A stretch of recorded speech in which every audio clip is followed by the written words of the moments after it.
Okay, so the next thing we're going to talk about is actually a continuation of Lewis structures, and that is formal charges.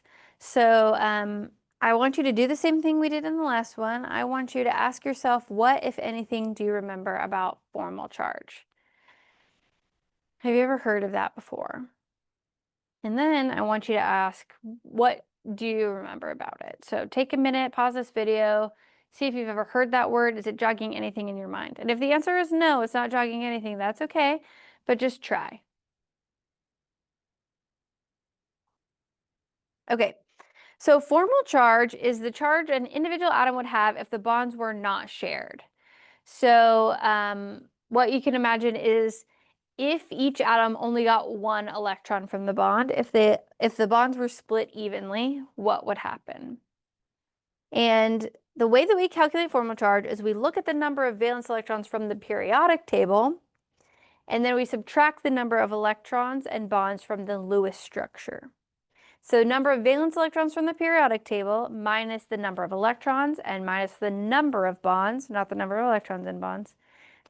A way that my students often say it, which some professors don't like it, but it's easy for me to remember too, is number of valence electrons from the periodic table minus dots minus lines. So minus electrons and minus bonds, just dots and lines. And we use formal charge to know, does one atom or one area of this molecule have more or less electrons than you would expect it to have? So let's do this together because I think it's easier for us to see. Let's draw out the Lewis structure for OH minus. Now remember, we can go through all the rules that we have on the last one, and then we'll calculate the formal charge of the oxygen.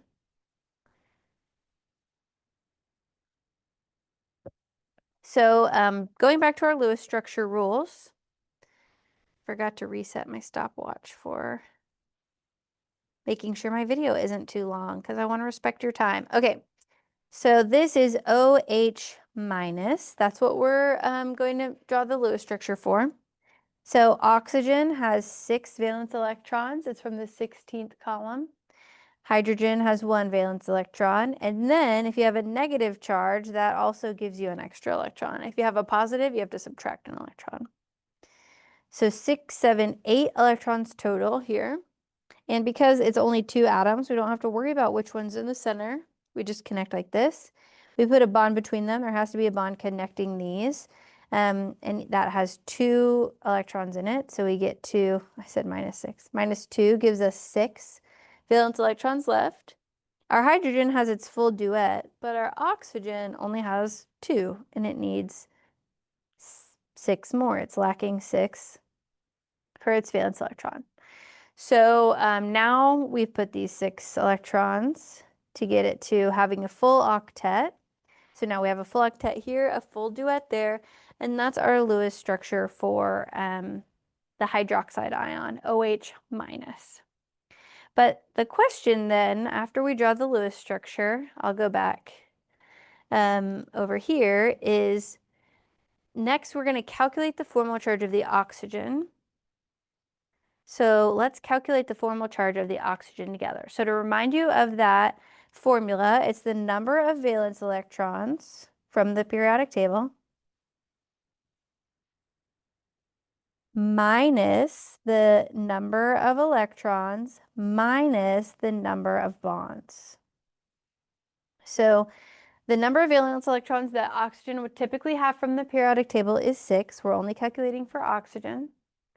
And then we have 1, 2, 3, 4, 5, 6 electrons around it. So that gives us 0. And then minus the number of bonds, we have 1 bond to oxygen, and that gives us to -1. So the formal charge on oxygen is -1. So sorry.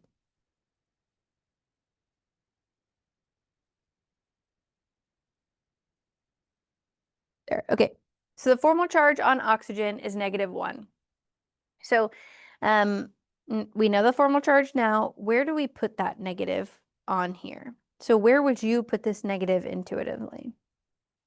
So right now, draw a -1 somewhere around this molecule. because you should be following along, and you should be drawing this on your own as well. So the negative goes right here on the oxygen. You don't have to circle it. I often will circle it to distinguish it from a bond. And it needs to go next to the oxygen because the oxygen is the thing that's negative. If we calculate the valence or the formal charge of hydrogen, hydrogen typically has one valence electron. It's in the first column from the periodic table. It has one bond around it. It has no electrons, so that's 0. So it's neutral formal charge. So if we put a negative over here, that wouldn't be accurate. And I often see students do that. They just tend to put it on the right side of the molecule. I don't know why, but it shouldn't be just on the right side of the molecule. It needs to be next to the atom that has that charge. This is incorrect. Another way you can remember to say this is just minus dots, minus lines. So if oxygen tends to have 6 valence electrons from the periodic table, minus 6 dots, minus 1 line is -1. Formal charge will come up a lot in organic chemistry. So I definitely want you to practice doing this, and you'll need to be able to both figure out if there's implied lone pairs based on the formal charge, and you'll need to be able to figure out the formal charge based on lone pairs. So we already did this together, and now I want you to do this same thing, draw the Lewis structure of H3O+, and then I want you to figure out which atom the plus should be next to. So pause this, do it on your own, and then we'll do it together. So hopefully you've paused the video. You have your answer written out. You think you know where it goes. So now let's do it together. So the first step is to draw the Lewis structure of H3O+. So hydrogen has 1 valence electron, oxygen has 6 valence electrons, so that would be, but sorry, I don't know what's happening. There's 3 hydrogens, so that's 3 total. There's 1 oxygen, so that's 6 total. So 6 plus 3 is 9, but when we have a positive charge, that means we've lost 1 electron. Remember that joke my cousin told me? I think I lost an electron. Oh no, are you positive? So we have 8 valence electrons. Next, we arrange them with the least electronegative atom in the center, unless it's hydrogen. Well, we only have oxygen and hydrogen, so the oxygen must go in the middle, surrounded by hydrogens. And now let's calculate up. We've used 2, 4, 6 of these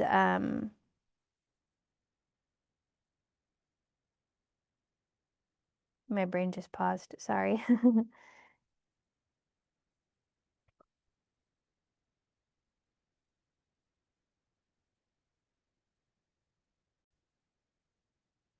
So we've used 6 of these electrons total, so we have 2 left. So now we check our duets and see where these might go in our octets. Well, all 3 of our hydrogens have 1 bond, so they each have an octet on them. Oh, I like to not actually draw the check marks next to the atoms. I'd usually do it up here. So all 3 of those are good. Now our oxygen has 2, 4, 6. It has 6 electrons, so its octet's not full. So we will add a lone pair right here. So now its octet is full. We've used these last 2. Everything is happy, and so we have a valid Lewis structure. So then the next thing to do is to check our formal charge. So we know that there's a positive charge, which means one of these atoms has to have a positive charge. If we look at the hydrogens, each hydrogen comes with 1 valence electron, and each one has 1 bond around it and no lone pairs, so that equals 0, so none of them are going to be the positive charge. Now oxygen typically has 6 valence electrons, minus 3 bonds, minus 2 electrons, and that equals 1, so +1. So the oxygen is our positive. And I think the reason people like minus dots, minus lines is because it's hard to remember, is it number of electrons or number of lone pairs? And so that's why whenever I'm like, is it number of lone pairs? Because we only have 1 lone pair, but there's 2 electrons in it. You can just think 6 comes from the periodic table, and then we have 1, 2, 3 lines and 2 dots equals +1. So that oxygen is positively charged. And be sure to put the positive charge really close to the oxygen. Now, something else that I see students do a lot is they think if there's a positive charge, that must mean that there's not a full octet on the oxygen, and that's not true. In this case, we have a full octet around our oxygen, and there's a positive charge there. And in the last one, there was a full octet around this oxygen, and it had a negative charge. So the positive and negative isn't about, does it have a full octet or not? It's more about, is this atom sharing its electrons with other things, and so it doesn't get as many as it would normally want? Or does it have more than its fair share because it's next to something that's a lot less electronegative than it, and it can pull those away? Okay, we'll wrap up formal charge there, and we'll move into the next section of our video.